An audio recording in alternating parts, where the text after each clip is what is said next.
Hey guys, before we start the video, I just wanted to say thanks for all the support. The supportive comments really help me keep this channel going, and I really appreciate it. Let's get started with the update. Now, if you remember from our last video, we built this colony of black crazy ants terrarium. Now, looking at it from the outside, there is a lot of humidity. On the inside, all of the plants have died. I'm assuming this happened because of how I pulled them out of the ground. I plan to probably add some moss and revamp the terrarium pretty soon in an upcoming video. But yeah, aside from that, they've nested underneath the rock and in this new small test tube I put in there. So let's look at the colony a bit closer. So you can see that there's a lot of queens, a ton of eggs. I actually merged the original colony with a bunch of other colonies, which is why they've grown in size so much, and they're doing pretty well. I feed them honey maybe once every 2 days, a drop of honey, and there are probably about 50 workers and 5 queens. They're doing pretty well. And now let's take a look at another ant colony I have. These are ghost ants. They're very small ants.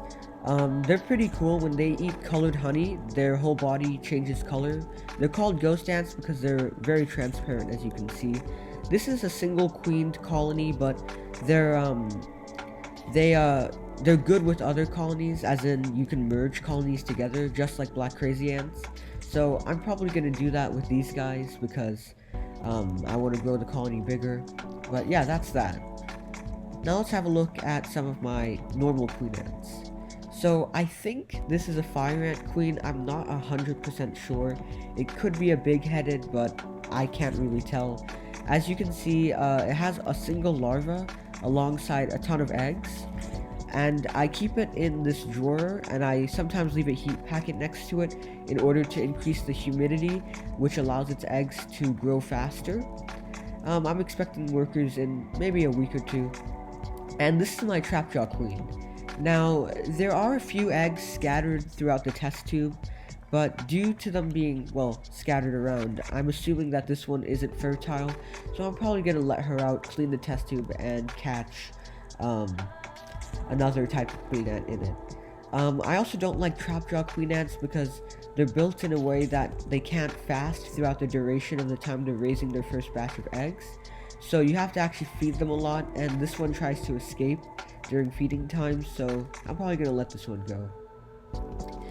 And yeah, that's it for the update and the showcase of my other ants. If you want to name any of my ant colonies, just type the species name, dash, and then the name suggestion. I'm probably going to use them if they are appropriate. So yeah, I hope you enjoyed, and I'll see you on the next one.